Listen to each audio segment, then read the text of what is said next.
Handbill নেই কি? কোন জেলা কোন থানা কি কিছুই তো সাদা জানি।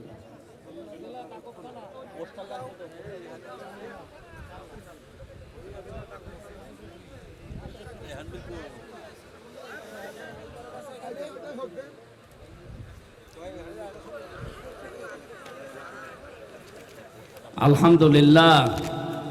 এখানে দাঁড়িয়ে থাকা যাবে না ভাই, বারবার এক কথা বলা লাগে। আরে এই যে গল্প করছে কারা এখানে পেছনে, বসিয়ে দেন তাড়াতাড়ি বসিয়ে দেন। বাংলাদেশের ঐতিহ্যবাহী জেলা খুলনা, দাকব থানার অন্তর্গত চালনা ডাক বাংলা মোটর সাইকেল চালক সমবায় সমিতির উদ্যোগে মহাবিশ্বের মহাবিস্ময় আমাদের মালিক আমাদের মনিব মহান রব্বুল ইজ্জাতুল জালালের মুখের পবিত্র বাণী কোরআনে কারীম,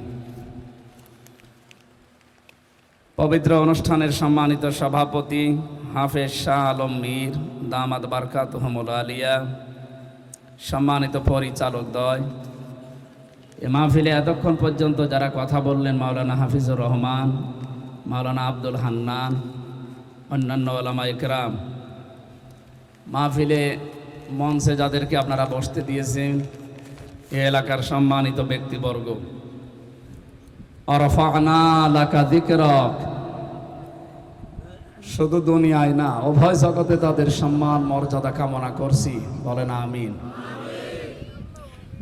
হয়তো এই দুনিয়াতে আপনাকে মানুষ সম্মান দিতে পারে টাকা পয়সার কারণে, ক্ষমতার কারণে, নাকি প্রভাব প্রতিপত্তির কারণে। তো উভয় জগতের সম্মান মর্যাদা যদি কেউ পেতে চায়, সৃষ্টি জগতের মন থেকে তাকে ঈমান আনা লাগবে আর তার যোগ্যতা অনুযায়ী কাজ করা লাগবে। সে যে ধর্মের লোকই হোক, আপনাকে ঈমান আনা লাগবে আগে, যদি সম্মান সত্যি মানুষের মন থেকে পেতে চান। ইয়ারফাউল্লাহুল্লাযীনা আমানু মিনকুম ওয়াল্লাযীনা উতুল ইলমা দারাজাত। সূরা মুজাদালার 11 নম্বর আয়াতের মাঝের অংশে আছে আল্লাহ তাআলার ইয়ারফা দিয়েছেন, রাফা না দিয়ে ইয়ারফা লাগিয়েছেন। যারা গ্রামার জানে আরবি তাদেরকে জিজ্ঞাসা করবে এই মজারের বাংলা অর্থ দাঁড়ায় বর্তমান, ভবিষ্যৎ, প্রেজেন্ট, ফিউচার। ফিউচার বলতে একেবারে কিয়ামত পর্যন্ত, কারণ কিয়ামত পর্যন্ত পৃথিবীতে আল্লাহর পক্ষ থেকে মানবতার জন্য আর একটা কথা আকাশ থেকে আসবে না। আসবে? যা আসার সব এর ভেতরে আছে। এই জন্য ইয়ারফা বললে মজারে যখনই কোনো শব্দ ব্যবহার হবে কোরআনে, ওটার বাস্তব অর্থ কিয়ামত পর্যন্ত। আল্লাহ রাব্বুল আলামিন বলেন দিন যত যাবে সৃষ্টি জগতের ভেতরে তাদের ঈমান আছে যাদের, আর এই এলেম পেয়েছে দুনিয়ায়, জ্ঞান পেয়েছে, আর জ্ঞান অনুযায়ী যারা দুনিয়াতে কাজ করে, যত দিন যাবে তাদের মর্যাদার সম্মান সৃষ্টি জগতের ভেতরে আমি আল্লাহ বৃদ্ধি করে দেব। ইন্নাল্লাযীনা আমানু ওয়া আমিলুস সালিহাত সায়াজআলু লাহুমুর রহমানু ওয়ুদ্দা। সূরা মারইয়ামের 96 নম্বর আয়াতে আছে, নিশ্চয় যারা ঈমান আনার পরে ভালো ভালো কাজে আঞ্জাম দেয়, সৃষ্টি জগতের ভেতরে অতি শীঘ্রই তাদের উপরে আমি আল্লাহ একটা আলাদা মহাব্বত তৈরি করে দেব। হ্যাঁ, হয়তো সামনাসামনি অনেকে বিভিন্ন কারণে আপনাকে দেখতে পারে না, উল্টাপাল্টা কথা বলে, তো ভেতর থেকে তার কিন্তু এটা আসে যে না, এটা ঠিক হচ্ছে না। যদি সত্যি আপনার ঈমান থাকে আর আপনার জ্ঞান এবং যোগ্যতা অনুযায়ী যদি দুনিয়ায় কাজ আপনি করতে পারেন, এই দুইটা আমরা এই বাংলাদেশে অনেকের দেখি না। এই জন্য তাদের মর্যাদা সম্মান মানুষ সামনাসামনি দিলেও পেছনে দিতে চায় না। সামনাসামনি দেখে বলে আপনার মতো ভালো মানুষ এলাকায় নেই, পেছনে যে বলে আল্লাহ মরে না কেন, এত মানুষ তুমি দেখো, এরে দেখো না। আমরা এরকম জীবন তৈরি করতে চাই না যে ফামা বাকাতা আলাইহিমুস সামাউ ওয়াল আরদু ওয়া মা কানু মুনজারিন। দুনিয়া থেকে এমনও মানুষ বিদায় নিয়ে চলে যায় যার জন্য আকাশেও কেউ কাঁদে না, জমিনেও কেউ কাঁদে না, ইন্না লিল্লাহ বলে না। এরকম মানুষ এদেশে নেই। আমার মাঝে মাঝে এখন মনে হয় যদি এই মুহূর্তে, আজকে সকালবেলা একটা সংবাদ দেখলাম ফজরের নামাজের পরে, বাংলাদেশে আওয়ামী লীগ এটা নিষিদ্ধ হওয়ার পরে সংবাদ শুনে উনি নাকি ওখান থেকে অলরেডি মরে গেছে। ওনাকে হাসপাতালে নিতে নিতে উনি মরে গেছে। সংবাদটা সত্য না, ফেসবুকের কথা তো, এটা মিথ্যা কথা। আমার মনে হয় বিকালে এসে খবর নিলাম যে না, বুবু এখনো বেঁচে আছে। যে পরিমাণে আমি কমেন্ট পড়লাম, যত আলহামদুলিল্লাহ লিখা, মরে গেলে কত আলহামদুলিল্লাহ মানুষ বলবে আপনি বলেন তো। তা আমি এরকম জীবন কেন তৈরি করতে চাবো যে আমি শুধু চোখ বন্ধ হতে দেরি আর মানুষ আমার জন্যে বদদোয়া আরম্ভ করবে। কোরআনের সূরা দোকানের 29 নম্বর আয়াতটার সাথে একেবারে মিলে যাচ্ছে না, যে আকাশেও কেউ কাঁদে না, জমিনেও কেউ কাঁদে না, ইন্না লিল্লাহ কেউ বলে না। এরকম মানুষের চরিত্র বাংলাদেশে আছে না? এখানে যদি কেউ থাকেন একটু হাত তোলেন তো। নেই, এখানে নেই, এখানে সব আল্লাহর ওলি বসে আছে, আলহামদুলিল্লাহ।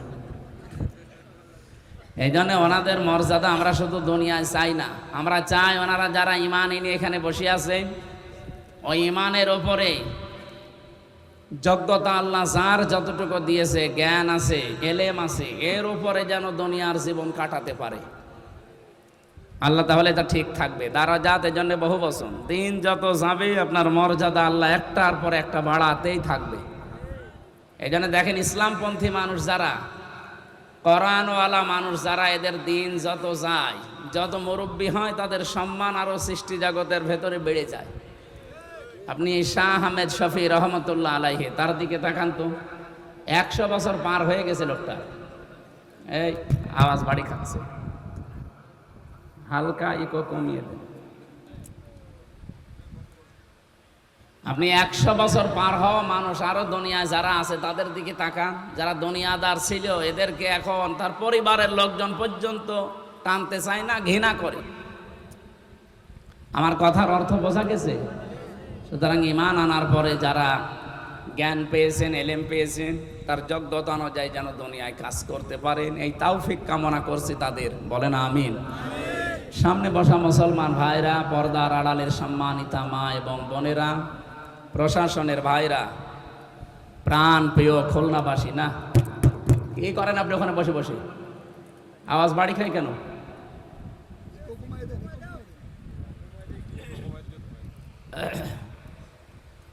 দল মত জাতি বর্ণ ধর্ম নির্বিশেষে আজকের এই অনুষ্ঠান, এটা কি শুধু মুসলমানদের? অন্য যে ধর্মে আপনি আছেন না কেন, কোরআন সবার জন্য উন্মুক্ত। হাদা বায়ানুল লিন্নাস হুদাল লিন্নাস, মানুষ পদবাচ্চি আমরা যারা বিবেচিত, তাদের জন্য আল্লাহ কোরআন দিয়েছে। এই জন্য অন্য ধর্মের কেউ যদি এই এলাকায় বাস করেন, আপনাকে ওয়েলকাম জানাচ্ছি, আসেন আল্লাহর কোরআনের কাছে। আর আমি যতটুকু লেখাপড়া করেছি, আমার মনে হয় 4500 ধর্মের মানুষ এখন দুনিয়ায় আছে। 257টা দেশ আছে পৃথিবীতে, 4500 ধর্মের লোক আমরা বাস করি। সবচাইতে বেশি খ্রিস্টান ধর্মে, 250 কোটির উপরে। দ্বিতীয় নম্বরে আমরা আছি মুসলিম যারা, তারা 175 কোটি। এরপরে অন্যান্য জাতিরা আছে। কোরআন শরীফ তামাম দুনিয়ার এই 850 কোটি মানুষের জন্য আল্লাহ দিয়েছেন। কাউকে আলাদা করে কেউ বলতে পারবে না যে এটা শুধু আমাদের, না। সেদিন যশোরে এক কলেজের অধ্যাপক, উনি বিসিএস ক্যাডার, ওনারে বলেছিলাম যে স্যার আপনার মুসলমান হওয়া লাগবে না, আপনি হিন্দু মানুষ, মুসলমান হওয়া লাগবে না, কিন্তু আমাদের যে ধর্মীয় গ্রন্থ আছে কোরআন, এটা শুধু ইংরেজিতে হোক বাংলায় হোক একবার বুঝে বুঝে পড়বে। 3 মাস পরে দেখি লোকটা নিজের থেকে মুসলমান হয়ে গেছে। এই জন্য অন্য ধর্মের ভাই আমাদের এই দেশে যারা আছেন, খুব বেশি তো আপনারা নেই। এই মাইক তো আমার মন মতো না, কি করেন এখানে বসে বসে? হাওয়া খাচ্ছে, দেখতে পাচ্ছেন না? আওয়াজ কানে বাড়ি খাচ্ছে।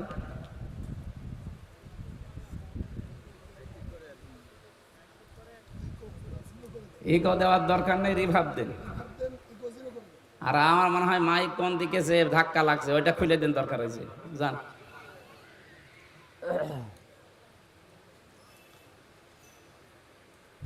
বিরানব্বই ভাগ আমরা আছি এই দেশে মুসলিম, বাকি 8 ভাগ আছে অন্যান্য সব জাতি মিলে। সেই হিসাবে হিন্দু ভাইরা খুব বেশি নেই, ওরা আমাদের কাছে আমানত। নবীজি বলেন, মুসলমানদের দেশে যদি অন্য কোনো জাতির লোক বাস করে, তাদের ওপর যদি জুলুম অত্যাচার হয়, কিয়ামতে আমি নবী ওই হিন্দুর পক্ষ নিয়ে তোমার বিরুদ্ধে মামলা দেব। এই জন্য এই এলাকায় যারা আছেন অন্য ধর্মের, নিজেদেরকে কখনো একা ভাববেন, আপনি নিরাপদ। বিশেষ করে মুসলমানদের কাছে আপনি সবচাইতে বেশি নিরাপদ। কিন্তু আমরা আশ্চর্য হই, আমাদের এই প্রতিবেশী নামে এরা কলঙ্ক হয়ে গেছে। এখন এই উগ্রপন্থী হিন্দুদের কাছে আমাদের মুসলমান ভাই বোনেরা আজ নিরাপদ? বলেন। অলরেডি এই পৃথিবীর নিকৃষ্ট মানুষ এই মোদি ও দাঙ্গা বাঁধিয়ে দিয়েছে। কেন? পৃথিবীতে মানুষ হিসাবে সবাই বাস করার অধিকার রাখে, আপনি দাঙ্গা বাঁধিয়ে দিলেন কেন? এটা করে যদি এখন বিশ্বের অন্যান্য দেশে যারা হিন্দু ভাইরা আছে তারা যদি এখন নির্যাতনের শিকার হয়, এ দোষ তো আপনার। কোরআনে কারীম জানিয়েছে ওয়া জাআলুর রিজসা আলাল্লাযিনা লা ইয়াকিলুন। সূরা ইউনূসের 100 নম্বর আয়াতের শেষের দিকে আছে, 11 নম্বর পারা 19 নম্বর পৃষ্ঠার 5 নম্বর লাইনে আছে, ফি জিলালিল কোরআনে পাবেন। রব্বুল আলামিন বলেন, দুনিয়ায় কোনো মানুষ যদি তার বিবেকটা কাজে না লাগায়, ঈমান কাজে না লাগায়, এ কথা কোরআনে নেই। সে যদি তার বিবেককে কাজে না লাগায়, কমন সেন্স, আকল বলা হয় বুদ্ধি যেটা, এইটা যদি কোনো মানুষ দুনিয়াতে কাজে না লাগায়, তাহলে তার উপর আল্লাহ ভুল সিদ্ধান্ত চাপিয়ে দেয়। নরেন্দ্র মোদী নামে এই লোকটা কিন্তু তার বিবেকটা কাজে লাগায়নি। কাজে লাগালে এই অবস্থা সে তৈরি করতে পারতো না। নিজের মন যা চেয়েছে তাই করতে গিয়ে যে এতগুলো মানুষ পাকিস্তানের হাতে এখন মারা পড়লো, কেন? এটা করার দরকার ছিল আপনার? বেশ তো শান্তই চলছিল দুনিয়াটা, হঠাৎ আপনি গরম করে দিলেন কেন? আপনি তো ঠিক মতোই বেঁচে আছেন, কিন্তু যারা এই যে জীবন দিয়ে চলে গেল ওদের জীবন ফেরত দিতে পারবেন? সর্বোপরি যতগুলো ক্ষতি হয়ে গেল দেশের, ভারতের এখন এই ক্ষতি তুলতে 20 বছর সময় লাগবে। এজন্য আমরা চাই যে যেখানে দায়িত্বে আছেন তার বিবেকটা কাজে লাগাবেন। তার আকল যেটা আছে এটা যদি কাজে না লাগে, আপনার কারণে কিন্তু এলাকার উপরে একটা ভুল জিনিস চেপে বসবে, তখন ওই ক্ষতি সামাল দেওয়া কঠিন হয়ে পড়বে। ইসরায়েলে একটা আছে, ইসরায়েলে এই পৃথিবীর নিকৃষ্ট মানুষ এই নেতানিয়াহু। আপনারা জানেন আজকে ডোনাল্ড ট্রাম্প অলরেডি সৌদি আরবে গেছে। কয়েক ঘন্টার বৈঠকের পরে রেজাল্টে মুসলিম দেশের প্রধান যারা তারা আহ্বান জানিয়েছে, ট্রাম্প সাহেব আপনি ইসরায়েলকে নিষেধ করেন, সে যেন ফিলিস্তিনের ওপর অত্যাচার বন্ধ করে। ও হালকা দেখলাম কথা দিয়েছে, যাতে মাতাল হলো, আবার তালে ঠিক আছে তো যাই, যতটুকু কথা দিল এটা যদি হালকাও ঠিক রাখে, ইসরায়েলের কাছ থেকে যদি একটু হাতটা সরিয়ে নেয়, ওকে মাটির সাথে মিশাতে 24 ঘন্টার সময় লাগার কথা না। কারণ যতটুকু রাষ্ট্র, পৃথিবীতে এখন প্রায় 57টা দেশ আমরা মুসলমান, 175 কোটি তো জরিপে, আরো আলাদা 200 কোটি পার হয়ে যাবে। এই জরিপগুলো আন্তর্জাতিকভাবে খ্রিস্টানরা বানায়, এই জন্য ওরা মুসলমানের সংখ্যা পুরাটা বলতে চায় না। ভারতে 100 কোটি হিন্দু আছে আর 35 কোটি আছে মুসলমান, কিন্তু ওরা জরিপ চালানোর সময় দেখবেন মুসলমানের সংখ্যা বলতে চায় না পুরাটা, তখন বলে হয় 26 কোটি 27 কোটি। অথচ জরিপ ওদেরটা সরকারি ভাবেও যদি সঠিকটা প্রচার করে 35 কোটি পার হয়ে যাবে। যেহেতু এটা খ্রিস্টানরা বানিয়েছে, এই জন্য বিশ্বে মুসলমান কিন্তু 200 কোটির উপরে এখন। আমার মনে হয় আমরা যে পরিমাণে প্রসাব করি প্রতিদিন, শুধুমাত্র যদি 200 কোটি মুসলমান প্রসাব করে দেয়, তাও ইসরায়েল ভেসে যাওয়ার কথা। এখন একটু হালকা বিপদে আছে, কারণ আজকে ট্রাম্প এ কথা বলার পরে চিন্তা করছে, আমার বাবাই যদি মাথার উপরে হাত না রাখে তে দুনিয়ায় তো আমার আর কেউ নেই। কারণ তামাম পৃথিবী 6 জন মানুষকে সবচেয়ে বেশি ঘৃণা করে, তার 1 নম্বরে এই নেতানিয়াহু, 2 নম্বরে মোদি, 3 নম্বরে আমাদের যেটা পালিয়েছে ওইটা। তামাম দুনিয়ার কাছে যান, কেউ নিতে চায়নি, সবাই তাদেরকে ঘৃণা করে, কারণ এরা মানবতার শত্রু, পৃথিবীর মানুষের বসবাসের অযোগ্য করে দিচ্ছে এই কয়টা মানুষ।